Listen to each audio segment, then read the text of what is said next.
অনেকেই না কেউ কেউ আমাকে জিজ্ঞেস করছেন যে ইংরেজিতে ভালো করা যায় কেমনে বা ইংরেজিতে অ্যাটলিস্ট কথা বলা যায় কেমনে। তো আমি যেহেতু আলহামদুলিল্লাহ মাদ্রাসায় পড়েছি এবং এরপরে বিশ্ববিদ্যালয়ে পড়েছি, তবে আলহামদুলিল্লাহ আমরা কিন্তু মাদ্রাসায় পড়াকালেই মোটামুটি ইংরেজিতে কথা বলতে জানতাম।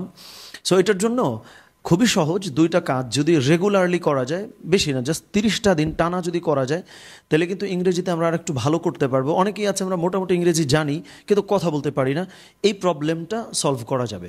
আচ্ছা, সেটা হলো ধরেন আমাদের সবার কাছে কিন্তু ফোন আছে। এখন আমরা এই ফোনে রেকর্ড করতে পারি, ভিডিও করতে পারি, অডিও ধারণ করতে পারি। সো 1 নম্বর কাজ হচ্ছে যে কোনো একটা বিষয় প্রতিদিন, সেটা আপনি ভিডিও অন করে হোক অথবা হচ্ছে যে ফোনে রেকর্ড করছেন ভিডিও না করে, আপনাকে 5 মিনিট রেকর্ড করতে হবে প্রতিদিন। ফরজ এটা করা, কিন্তু মনে হয় না আপনি করবেন, যার ফলে হয়তো পরবর্তীতে মনে হবে যে কাজ তো হইল না।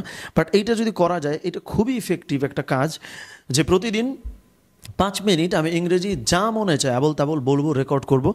তবে যে বিষয়ে আমি কথা বলবো একটু সময় করে আমরা সেটা নিয়ে একটু বাংলায় পড়াশোনা করে নিতে পারি। এটা হচ্ছে প্রথম কাজ।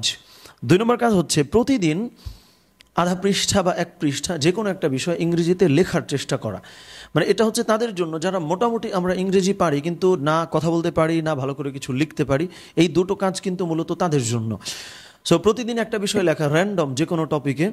শুধু লিখেই ক্ষান্ত হওয়া যাবে না, লেখার পরে খুবই গুরুত্বপূর্ণ একটা কাজ আছে, সেটা হলো যে লেখার পরে যে কাউকে ওটা দেখানো যে আমি আধা পৃষ্ঠা লিখলাম বা 1 পৃষ্ঠা লিখলাম, এটার মধ্যে আসলে কি কি অসুবিধা আছে সে ধরে দিল।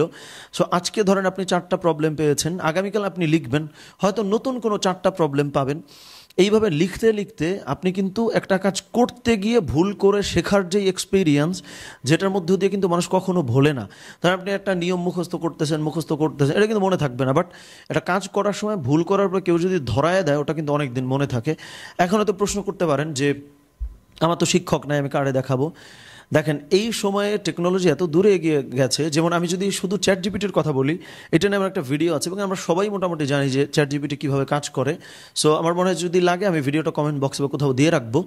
তো এখানে কি করা যাবে, ধরেন আপনি লিখছেন 10টা বাক্য বা 20টা বাক্য লিখছেন, তো ওই 10টা বাক্যের আপনি একটা বাক্য চ্যাট জিপিটি লিখবেন আর বলবেন হচ্ছে যে এটাতে কী কী অসুবিধা আছে তুমি আমার বুঝায় দাও, আমি বুঝতে পারতেছি না।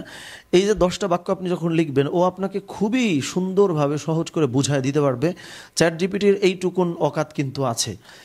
সো তাহলে প্রথম যেটা বলা হলো যে রেগুলারলি ভিডিওতে বলতে হবে, সেটা 5 মিনিট বলতেই হবে, যে কোনো টপিকে বলা যাইতে পারে, 30 দিন টানা করতে হবে। মনে হয় না আপনি করবেন। এটা আমি এই জন্য বলতেছি যে অনেকেই আমরা কমপ্লেন করি যে আমি তো ভাই পারতেছি না, বাট রেগুলার আমরা একটা কাজ করি, এই গ্যারান্টি আমরা কেউই কিন্তু দিতে পারি না। এই কথাটাও আমরা আসলে নিশ্চিতভাবে বলতে পারি না অনেকেই। এবং 2 নম্বর কাজ হচ্ছে যে প্রতিদিন যে কোনো একটা বিষয় আসলে লিখতে হবে। এই দুটো সহজ কাজ, যেটা আমরা কিন্তু আলহামদুলিল্লাহ মাদ্রাসায় থাকতেও আমরা করতাম। তখন হয়তো রেকর্ডটা আমরা করতে পারতাম না, যেহেতু ফোন ব্যবহারের একটা সীমাবদ্ধতা ওখানে ছিল, কিন্তু আমরা কিন্তু বলা বলি করতাম বন্ধু বান্ধবদের ভেতরে। সো এটা খুবই কাজে দেবে ইনশাআল্লাহ এই কাজটা যদি করেন। আল্লাহ সুবহানাহু ওয়া তাআলা আমাদের সবাইকে এই যে একটা ভাষা, যেটা একটা দক্ষতা, এই দক্ষতা অর্জন করবার তৌফিক দান করুক, আমিন। আসসালামু আলাইকুম ওয়া রাহমাতুল্লাহ।